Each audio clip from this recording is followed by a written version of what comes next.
हरे कृष्णा। आज के इस वीडियो में हम आपको बताएंगे कि कैसे करें वैशाख मास की वरुथनी एकादशी 2025 व्रत का पारण। क्या होगा वरुथनी एकादशी व्रत को खोलने का सही समय और सही तरीका, क्या होगी वरुथनी एकादशी व्रत को खोलने की पूरी पूजा विधि और एकादशी व्रत को खोलते समय क्या गलतियां आपको भूल से भी नहीं करनी है। तो ये सब जानना चाहते हैं तो वीडियो अंत तक जरूर देखें। वरुथनी एकादशी का व्रत रखकर भगवान श्री हरि विष्णु की पूजा की जाती है। मान्यता है कि इस व्रत को करने से सभी पाप नष्ट हो जाते हैं और भक्तों की सभी बड़ी छोटी मनोकामनाएं पूरी होती है। इस एकादशी का व्रत पूरा करने वाले व्यक्ति को मोक्ष की प्राप्ति होती है। साथ ही भगवान विष्णु की कृपा से भक्तों के जीवन में धन समृद्धि की वृद्धि भी होती है और इस जन्म के नाश होने के बाद ऐसा जीव वैकुंठ लोक को प्राप्त करता है। इस एकादशी का व्रत खोलने के लिए एकादशी की तिथि का समाप्त होना आवश्यक है। इस बार वरुथनी एकादशी पर एकादशी की तिथि समाप्त होगी 24 अप्रैल गुरुवार को दोपहर 2:32 तक। पर केवल एकादशी की तिथि खत्म होने पर ही एकादशी का व्रत नहीं खोलना चाहिए, क्योंकि नियमों के अनुसार एकादशी के बाद शुरू होने वाले हरिवासर के समय में भी एकादशी का व्रत बिल्कुल नहीं खोलना चाहिए। इस बार वरुथनी एकादशी के बाद शुरू होने वाला ये हरिवासर का समय समाप्त होगा 24 अप्रैल 2025 गुरुवार को रात 8 बजे तक। यानी इस समय तक भी आपको अपना वरुथनी एकादशी का व्रत नहीं खोलना है। द्वादशी की तिथि शुरू होने के बाद ही एकादशी का व्रत खोला जाता है। इस बार द्वादशी की तिथि प्रारंभ होगी 24 अप्रैल गुरुवार को दोपहर 2:33 से और ये द्वादशी की तिथि समाप्त होगी 25 अप्रैल शुक्रवार को सुबह 11:44 तक। आइए अब जानते हैं 25 अप्रैल को द्वादशी के दिन पड़ने वाले सभी शुभ अशुभ मुहूर्तों के बारे में, ताकि आप गलत मुहूर्त में अपना वरुथनी एकादशी का व्रत ना खोल लें। 25 अप्रैल शुक्रवार को द्वादशी पर सूर्योदय सुबह 6:01 पर होगा। सूर्यास्त शाम 6:47 पर होगा।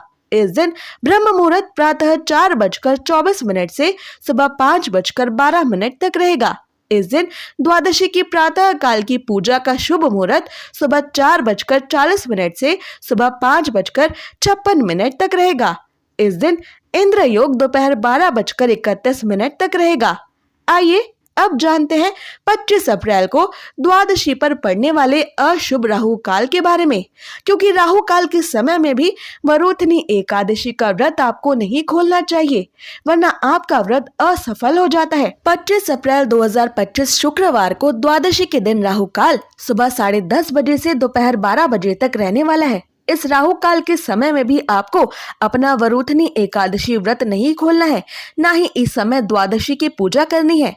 आइए अब जानते हैं 25 अप्रैल को द्वादशी पर वरुथनी एकादशी व्रत को खोलने का सबसे शुभ और सटीक समय। वरुथनी एकादशी व्रत खोलने का सबसे शुभ मुहूर्त है 25 अप्रैल 2025 शुक्रवार को सुबह 6:01 से सुबह 8:23 के बीच। इसी तय शुभ मुहूर्त में आपको वरुथनी एकादशी का व्रत खोलना है, तभी आपको वरुथनी एकादशी व्रत रखने का संपूर्ण फल प्राप्त होगा। ये एकादशी इतनी विशेष है कि एक बार प्राचीन काल में जब मानधाता नाम के राजा के पैर को एक जंगली भालू ने काट लिया था और उन्होंने श्री हरि से अपने जीवन की रक्षा की प्रार्थना की थी, तो प्रभु ने राजा से वरुथनी एकादशी व्रत करने को ही कहा था। राजा ने इस व्रत को विधि पूर्वक किया और व्रत के शुभ फल प्राप्ति से राजा सुंदर शरीर वाला हो गया था। इसी प्रकार वरुथनी एकादशी की शुरुआत हुई थी। आइए अब जानते हैं वरुथनी एकादशी व्रत को खोलने की, यानी वरुथनी एकादशी व्रत का पारण करने की संपूर्ण पूजा विधि। एकादशी व्रत का पारण करने से पहले ये ध्यान रखें कि मुहूर्त के हिसाब से द्वादशी तिथि शुरू हो चुकी हो। अगर द्वादशी तिथि सूर्योदय से पहले ही समाप्त हो गई हो तो एकादशी व्रत का पारण सूर्योदय के बाद करें। इस बात का खास ख्याल रखें कि द्वादशी तिथि के अंदर ही पारण ना करना पाप करने के समान होता है। इसलिए द्वादशी तिथि के शुभ मुहूर्त के अंतर्गत ही एकादशी व्रत का पारण करें, तभी आपको एकादशी व्रत का पुण्य मिलेगा। अन्यथा आपका एकादशी का व्रत मान्य नहीं होगा। एकादशी व्रत का पारण समय सुबह यानी प्रातः काल का ही होता है। व्रत करने वाले श्रद्धालुओं को मध्याह्न यानी शाम के दौरान व्रत को तोड़ने से बचना चाहिए। अगर किसी कारण से कोई प्रातः काल में पारण नहीं कर पाया है तो उसे फिर मध्याह्न यानी शाम के बाद ही एकादशी के व्रत का पारण करना चाहिए। एकादशी के अगले दिन सुबह जल्दी उठकर पहले स्नान करके तुलसी देवी को जल अर्पित करें, क्योंकि गर्मी के समय में पूरे दिन बिना जल के रहने से तुलसी देवी सूख सकती हैं और एकादशी की 2 तिथियों पर तुलसी देवी को जल नहीं दिया जाता। इसलिए द्वादशी की तिथि पर सबसे पहले तुलसी देवी को जल देना आवश्यक है। फिर तुलसी महारानी को फूल चढ़ाएं और उनकी आरती करें। आरती करके उनकी 7 बार परिक्रमा करें। तुलसी देवी की रोज परिक्रमा करने वाले मनुष्य को कभी भी यमराज के दर्शन नहीं करने पड़ते। और अब विष्णु जी की पूजा के लिए तुलसी देवी के कुछ पत्ते ले लें। अब भगवान विष्णु को स्नान करवा के उनका पीले वस्त्रों से श्रृंगार करें, उनको पीले फूल और तुलसी पत्र चढ़ाएं।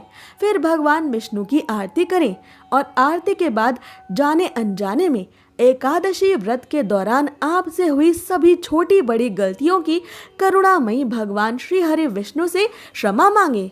भगवान विष्णु से क्षमा मांगते हुए आपको ये मंत्र बोलना चाहिए। आवानम न जानामि विसर्जनम पूजाम चैव न जानामि क्षमस्व परमेश्वर मंत्रहीनम क्रियाहीनम भक्तिहीनम जनार्दन यत् पूजितम मया देव परिपूर्ण तदस्तु में। इस मंत्र को अपनी पूजा खत्म होने के बाद आपको 7 बार बोलना चाहिए। इसके बाद भगवान विष्णु से ये एकादशी व्रत स्वीकार करने की प्रार्थना करें। आइए अब जानते हैं कि क्या खाकर आपको एकादशी का व्रत खोलना चाहिए। द्वादशी के दिन भगवान विष्णु जी को घर पर सात्विक तरीके से बनाए गए पकवानों का ही भोग लगाएं। ये पकवान मीठे या नमकीन दोनों हो सकते हैं।